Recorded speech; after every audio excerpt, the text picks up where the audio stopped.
Hello, everybody. Welcome back to Vision and Impact, the show where we sit down with founders and innovators, just reshaping the future of health and wellness. I am your host, Sharissa Olivas. I'm the founder of White Wolf Marketing, where we help health and medical companies grow through powerful branding, strategy, and digital execution. Today's guest is Matt Campbell, founder of Midwest Concussion Clinic, who is trailblazing a path most healthcare providers avoid, which is virtual, accessible, and highly specialized care for concussion patients. From a brick and mortar practice to launching a virtual clinic pretty much overnight, Matt has really reimagined what patient first care looks like in a digital world. So today we're going to dive into the real challenges of going virtual and why the concussion space is so often overlooked, and really what it takes to just build trust in more of a remote care model. And this one is for the health disruptors, the entrepreneurs, and anyone curious about where healthcare is headed. So let's get into it. Hi, Matt. Thanks for hopping on today. Yeah, thanks for having me. I'm excited to do this. Awesome. Well, let's start with your journey. You had a physical clinic, you had a partnership with a hospital, and now you've gone completely virtual. So can you tell us what really led you to make that big leap and how the transition's been? Yeah. So just like anything else when it comes to, starting a business, I worked as an athletic trainer in a high school setting and would get kind of notes from all over the place that were just kind of up and down on how they handled concussions. So I started to look at, okay, how do we change it? So in 2016, I started to plan kind of the business model and how it would work. I have no idea how to run a business, like never done a business before. I had a model, I had an idea, and I'm like, all right, I can present together. And then it took until 2019 before I met my medical director. He was the one of three physicians that owned a private pain management clinic. And he, treated concussions from a work comp perspective for 30 plus years. So he said, hey, there's a need for a concussion kind of clinic and I want to get one started. So we partnered in 2019, opened our doors September of 2019, got up and running through the beginning of the pandemic when it shut the world down. And that led to us kind of rebranding as a local clinic to the Midwest Concussion Clinic. In January of 2024, he sold his private practice to a large hospital system in Fort Wayne. The large hospital system brought me on board as a package deal with him. And then from January 2024 through January 2025, I worked with that hospital system as an in-person brick and mortar kind of concussion clinic. And at that point, they said, hey, we don't want to be involved in concussions. We don't think that, from a business perspective, that it makes enough sense to have somebody who only specializes in concussions. So they told me I can either go do something else with their hospital system or I can move on. So in January of this year, I opened up the virtual concussion clinic, first of all, out of necessity, right? Because it's, hey, you have until they told me just before Christmas that, hey, we're going to let you go. You got 3 weeks to figure it out. So I had 3 weeks notice to wrap up with my patients that I was seeing, get plans in place to transition their care, whether it was to another brick and mortar kind of physical therapy office or, whether they came with me. So Christmas was a very challenging time because it was a lot of unknown. I have an incredible support system. My wife is, I tell her all the time, she's the best thing that's ever happened to me for more than just personal reasons. She takes care of me. And as soon as I, mentioned that, hey, I can't do it, I got a 15-minute video from everybody in my family saying like, hey, you can do this. You got this. The kids made pictures and banners. Like I couldn't have asked for a better support system in that world. So we kind of opened up as a virtual clinic in January, and in Q1, it's gone pretty good. Wow, that's awesome. It's great that you have that support system behind you because it's been unreal. That's what drives us. We're all entrepreneurs and we need something that gets us going because every day is a challenge. Yeah. And the funny, like, I love talking about the journey and kind of all of that because everybody keeps mentioning like, hey, you're an entrepreneur, you own your own business. And I never thought I'd own a business. So. And that's why you need people that believe in you. They have to believe in you before the results show up. You need the belief and the encouragement. And that's what keeps you moving when you haven't really seen that traction yet for yourself. Absolutely. Absolutely. Okay, so concussions. I feel like they're a big deal. They're more common than what people usually think. And it's more than just athletes. It happens in car accidents and falls and workplace injuries, and even just like minor trauma can cause a concussion. Right. And so I feel that a lot of the times the untreated concussions can have long term effects that people don't necessarily know about. Hmm. Chronic headaches and memory issues and depression, and just a lot of symptoms that could be subtle but also debilitating. Yep. And so I do feel like the concussion space is notoriously under addressed unless you're in sports. So Correct. why did you choose to specialize in concussions, and what Mhm. gaps are you seeing in the traditional system? So to answer the first part, why I chose concussions from the time, I was an athlete, like most people that go up in the athletic training world, they go, hey, I was an athlete. I'm no longer good enough to be an athlete anymore. I like medicine and helping people. I like sports. Let's try to figure that out. I was no different. So when I went to college, I got into the sports medicine world, was like, hey, the brain's fascinating to me, always has been. I've hit my head a fair share of times too, so I know what I would deal with and kind of certain things that I notice in myself. And then I just fell in love with the idea of how the brain heals itself. I think it's fascinating that, everybody will make comments about we only know about 10% of what the brain is. That's not true, but how it does what it does is incredible. So when I started looking at concussions, when we opened our physical store, I was all gung ho, all set on seeing athletes only. And, from not having the big hospital system initially backing us up in our area, there are two big hospitals, not having that initial backing, we saw a lot of athletes early on, but we were the only one that would see adults. It started with getting, one of the ladies that worked in our office, she fell on the ice and they're like, hey, will you take a look at her? We send her to her primary care and her primary care goes, it's no big deal. You'll be fine in a couple of days. And she works three doors down from this clinic that's based on treating concussions. So I started to look at, the adult side and it's like, nobody in our area takes care of adults for head injuries. The emergency room, if you come in from a car accident or a fall, you're alive, get out. That's what the emergency room's designed for. It's designed to rule out life-threatening things. And then they go to their primary care provider who may or may not have any training in concussion management at all. Their understanding of the injury is not up to date because of all the research that's coming out with athletes and with the NFL and with Boston University's Brain Clinic and the other Concussion Legacy Foundation, all of that new research that's piling out.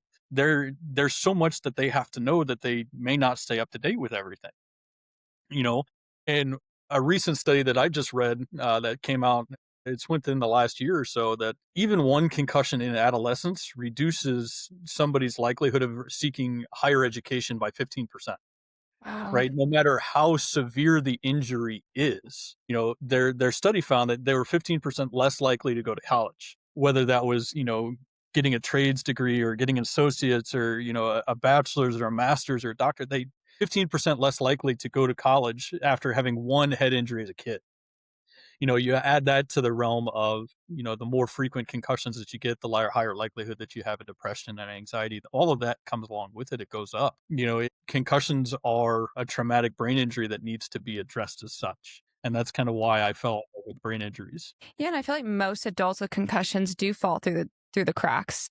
Like Yeah. after a car accident or a fall, unless they're really showing signs, people are just expected to deal with it. And I also have heard that neurologists often won't touch concussions unless it involves some type of surgery or clear imaging. So Correct. they don't Correct. even offer those dedicated concussion care because it's just not profitable for them, right? Exactly. So, the understanding of concussion world when it comes to the medical side is, oh, you have a brain injury, you need to go to neurology. Well, around here, you're an 8-week wait to get into neurology. And then with a concussion, the idea behind neurology is, hey, you have a concussion, see ya. Follow up with physical therapy or follow up somewhere else. And, they may or may not have the designated person that treats concussions. So, working with a physiatrist, with Dr. Lazoff, his training on concussions is significantly higher as a physiatrist versus a neurologist, but nobody thinks to send him to physiatry. That physical medicine and the rehabilitation, everybody says, oh, neurology, brain injury, because there's nothing that shows up on exam, there's nothing that shows up, there's no surgery aspect to it. The neurologist office, they're so backed up with so many of these different traumatic brain injuries, between, cancers to acquired brain injuries to Parkinson's to dementia, like all of these different things that they can treat. concussion really doesn't show up on their radar. So even from the adult perspective, it's like, hey, follow up with neurology, and we're just going to kind of sit here and wait until you can see them. Well, 8 weeks later, my concussion symptoms are out of control. And every time I go back to the emergency room, they say, well, you're fine. You'll get better in a couple days. So that leads to the depression, the anxiety side of things. And, you kind of mentioned it. A lot of adults, they fall through the cracks because everybody tells them they're fine. They'll be better in a couple days. So now all of a sudden they go, well, this is just me now. So this is kind of how I function. A lot of my adult patients, hey, what happened? Well, I was in a car accident 3 weeks ago, or I fell down in January and I'm still dealing with symptoms now. It's like, yeah, you probably are.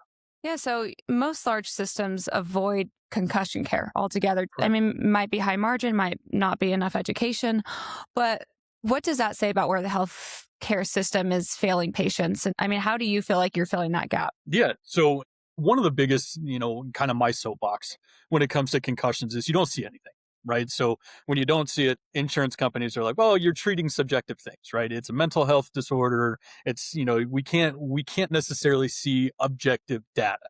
Right. I can't take a picture of it, see the damage. I can't see this. So when they start looking at the reason big hospital systems, the reason people are getting away from strict concussion treatment and care is because of, just like you said, the margins, right? It's not enough profit, right? The idea behind the healthcare system when it comes to insurance is, we want to make sure that we're catering to the insurance company. I'm not necessarily going to put you through a test that I know is not going to get paid. So, you have to look at the balance between insurance companies, the balance between the subjective nature of the injury itself and objective data. So one of the areas that I kind of fill in the gap is I don't accept insurance. And one of the primary reasons that I don't accept insurance is because of that hurdle. I would have to submit notes to the insurance company. The insurance company says, well, you can see them 4 times. I've got somebody who's been symptomatic for, 6 months and I have 4 hours to correct. That's not going to work. If I have somebody who comes into my office and I need, an hour to work on like parasympathetic and the holistic treatments and, going through the relaxation, the mindset building from a physical therapy perspective, you can't bill out those conversations, right? It's like, oh, we didn't do any physical activity today. We didn't do any therapeutic exercise today. We sat in a chair and closed our eyes and talked through what's going on. Well, now I can't bill for that. What do I do? So by making it a flat cash rate, there's no surprise. Like when you come in, I'm very transparent about, hey, this is what's going to be. It's going to be this dollar figure for this evaluation, this dollar figure for treatment. And I am here for you in between to fill the gaps. And one of the perks of not having insurance companies is I can work with payment plans. I don't want finances to be a barrier to recovery. One of my big kind of selling points is patients are people, they're not numbers. So if they have to be treated that way, and if they come into my appointment, my initial evaluations, yeah, you're lucky patient number 1,423 that I've treated here in the clinic the last couple of years. But I want you to be, I want you to be John. I don't want you to be number 112, 1243. I need you to be a person.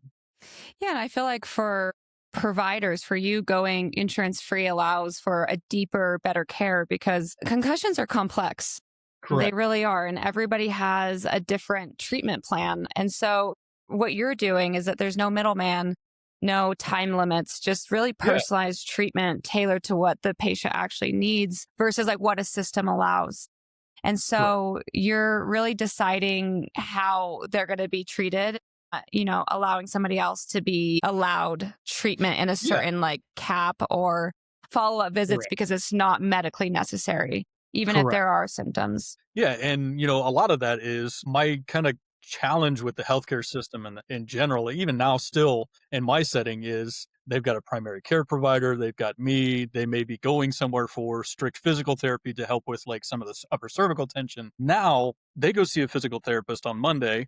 I don't get those notes. I can request notes all day. I have 30 days to get them from a legal perspective, but 30 days, I've seen that person 4 times. They've seen that physical therapist another 8 times. What are we doing that's communicating back and forth? And just like anything else, they're busy. They're struggling with RVUs. They have to get people in and out. Like they're focused on metrics. I have to get the money in or I'm going to lose my job. So if I call and say, hey, I want to know about John's treatment notes. Okay, I'll call you back. Cool. So by having it as somebody who I get to only focus on concussions, I don't have to worry about anything else. I can work through the visual side of things, the vestibular side of things, the cognitive side of things, the dietary side, the mindset, the mental health. Like I can do all of that And I know exactly what step by step we're working with because you saw me last week. You're seeing me again tomorrow. You're seeing me again next week, right? I'm trying to read what somebody else did and then go, okay, I'm going to put my spin on this. This is my decision or my protocol.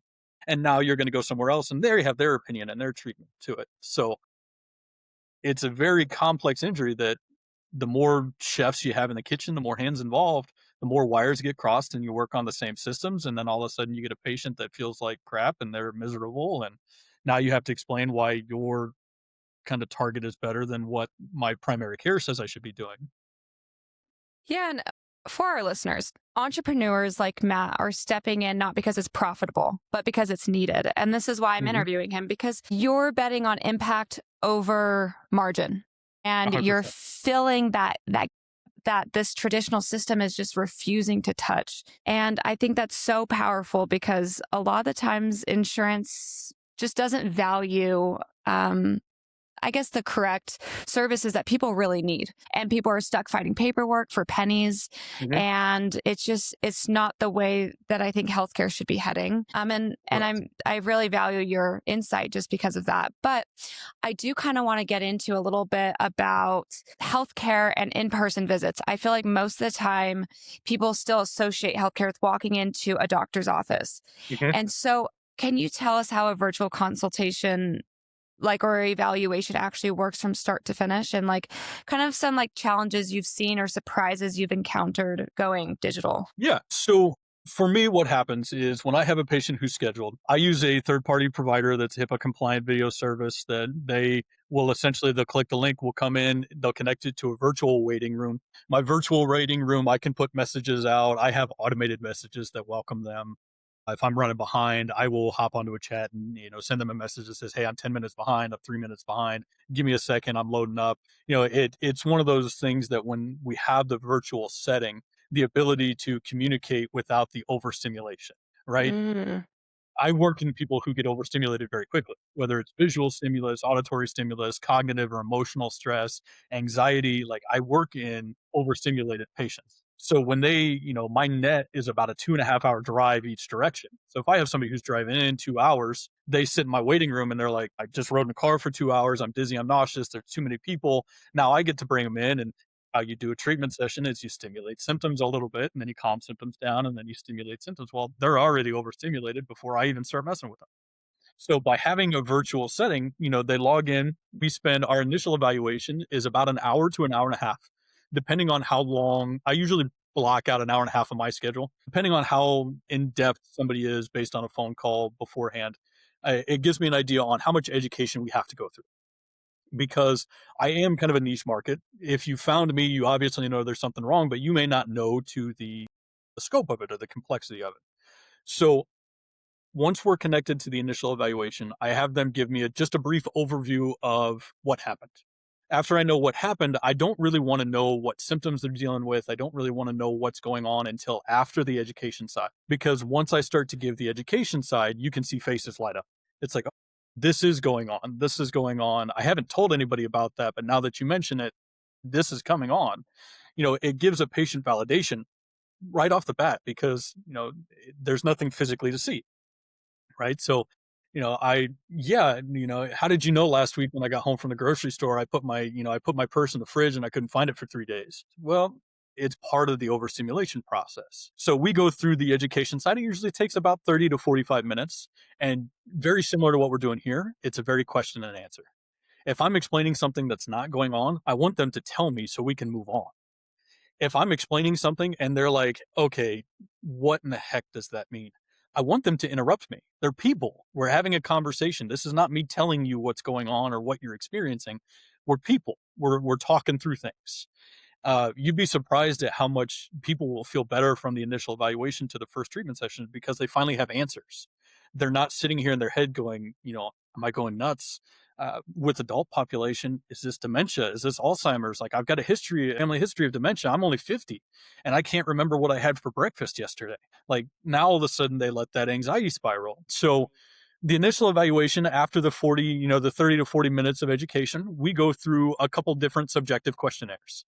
I work with the post concussion symptoms checklist. I work with the dizziness handicap index, the headache headache index questionnaires, the generalized anxiety disorder questionnaires.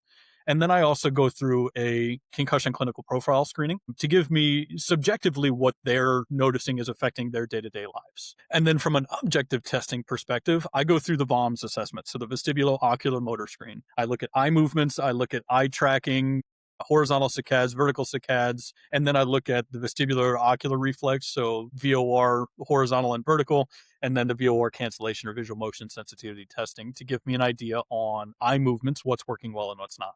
You mentioned some of the limitations that we've noticed or that I've kind of come up with the virtual. Number one is internet connection, right? I'm looking for subtle eye movements. So if I have somebody who's struggling with an internet connectivity, I may not be able to use the objective side of smooth pursuits, right? But I can follow it up with, hey, does that make you dizzy? Does that make you nauseous? Does that give you any kind of weird feelings at all?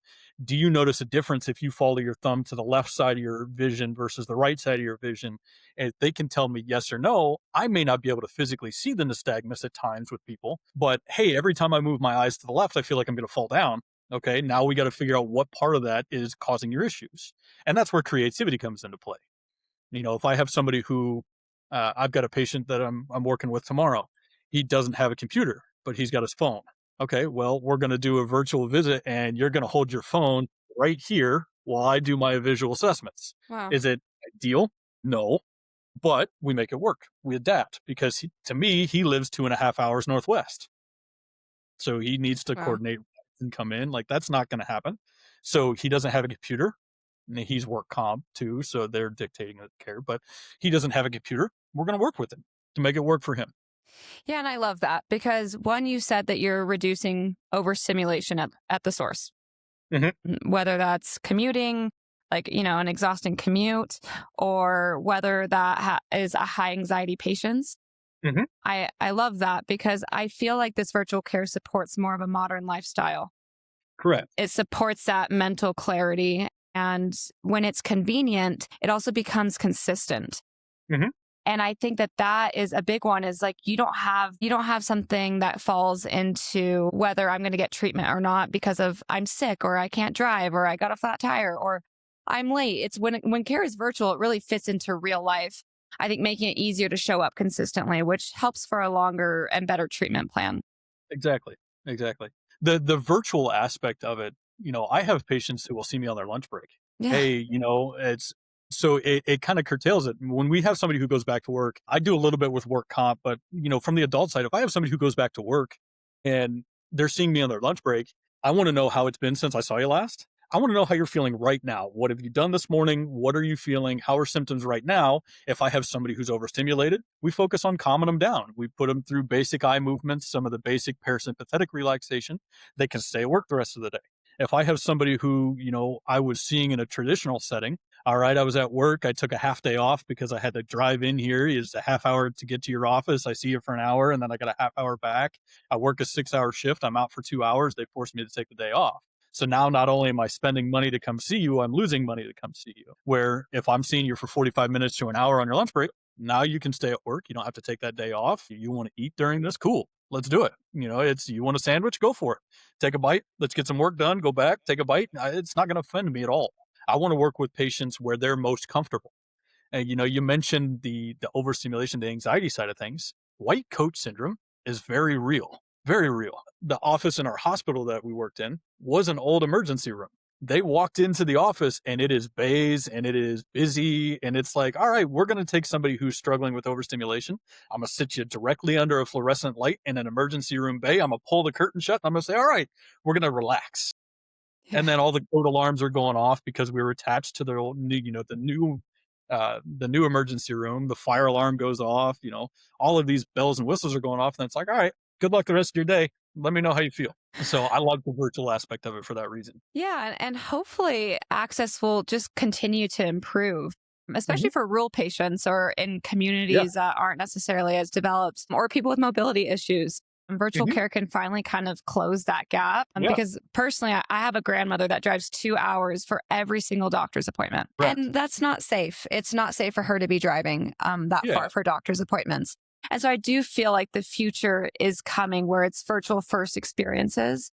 And Yeah, within that, we're able to get more hyper specialized and I'd say on demand care. It's more like niche experience and personalized plans. And hopefully the like provider and patient relationship will just get stronger. That correct. it enables you to have more face time, more trust building, and just more customized care than a rushed like 7 minute in, 7 minute out, like in person visit. Um, Exactly. so that Exactly. that leads to my next question of where do you think the future of virtual consultations or neurocare is really going?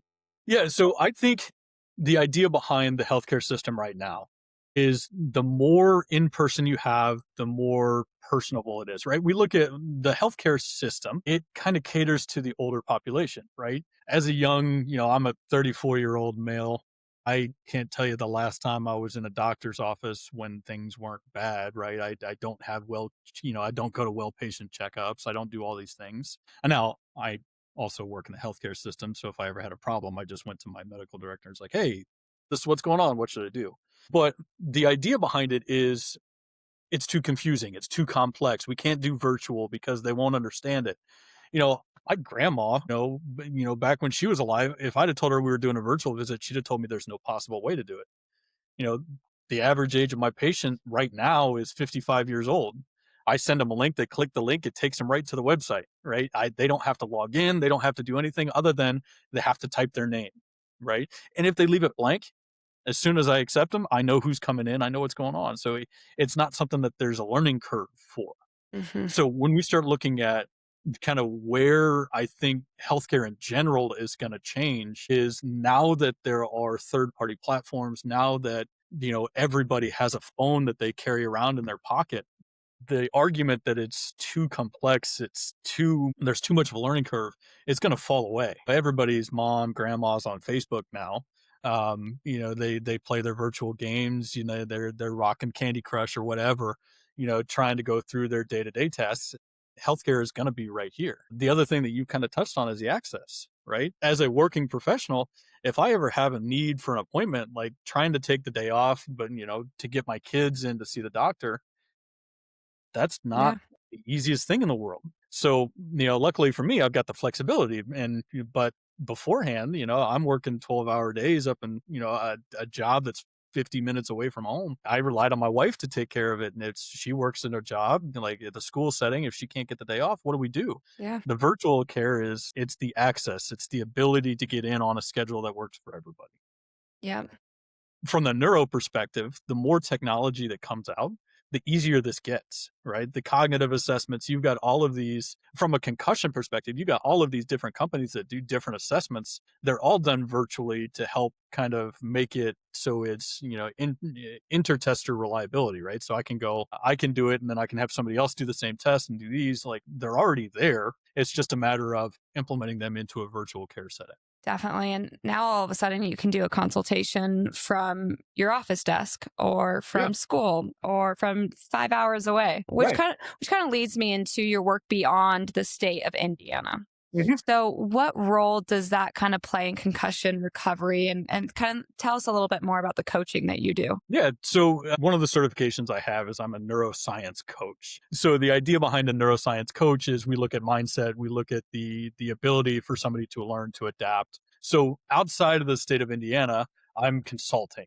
right? I am going through trying to coordinate care if they need in-person care. I'm working with a company that they're starting to launch it's called Wave on Health. They're starting to learn, or they're starting to launch kind of a virtual athletic training world, essentially for people who don't have access to athletic trainers, that I'm going to be on their concussion consulting side. Wow. And the idea is I've always wanted to be essentially branded, right? I've always wanted to do the franchise. It's like, hey, I wanted to I'm good at direct patient care, but it's not necessarily something that I want to do for the rest of my life. Oh, I like the idea behind taking people who are already seeing concussions, training them to build a brand and essentially, hey, this is how we're going to build not only the patient first market, but the virtual market. The idea behind people are people and not numbers, the personality side of things before we even treat the concussion side. And that neuroscience coaching allows me to, number one, understand the impact of mindset on concussion recovery and how a positive person or a happy person is a healthy person. But it also allows me to expand outside of of the state of Indiana because I live 10 minutes from the Ohio border, right? So half of my patient load can be coming 10 minutes across town and they're in a different state. Wow. I think that's amazing. That's why technology is so great. The fact that Yeah. you are able to provide that care to people, to reach those people no matter where they are, whether they're in a small town with no like real local specialists Yeah. or even a major city with really long wait lists. Cause I've seen like you schedule an appointment and it takes 3 months to get in if you're Right. lucky. Correct. And Correct. so, and to get care that's customized and timely and effective, I think that's great. And with technology, we're able to treat people across the country, like offering that consistent support without forcing them to drive long hours or be limited by geography, really. And it's not just convenience. I think it's access and a completely new like standard of care, which is I something agree. I'm really excited to kind of see how technology takes that. I agree. A lot of it boils down to safety, right? When it comes to concussions, I don't want you driving. All of the research in the world says, hey, we shouldn't drive, but nothing says when we should, right? So it's like, all right, you're dizzy, you're nauseous, you're lightheaded. Hey, you probably shouldn't drive. I'll see you tomorrow when you drive in. And then hopefully you can coordinate somebody to get your ride. And then if you can't, just be careful behind the 2,000 pound, death machine that you're driving. Yeah, well, I mean, it's great. It's great to see what technology is doing and kind of where we're headed with everything. But that was everything. This wraps up Okay. the episode. So thank you, everybody. Huge thanks to Matt for sharing not only his journey, but really a look inside a healthcare niche that really needs more innovation and empathy, in my opinion. So if you enjoyed this episode, be sure to subscribe, leave a review. Follow us on social for any upcoming episodes with more leaders that are rethinking business and the delivery of health. And if you're a healthcare or medical brand looking to scale your reach or grow your visibility or just simply stand out in a very crowded space, check out White Wolf Marketing. We specialize in strategy and execution that actually converts because great care really does deserve marketing. So thanks again for tuning in. Until next time, stay visionary and stay impactful.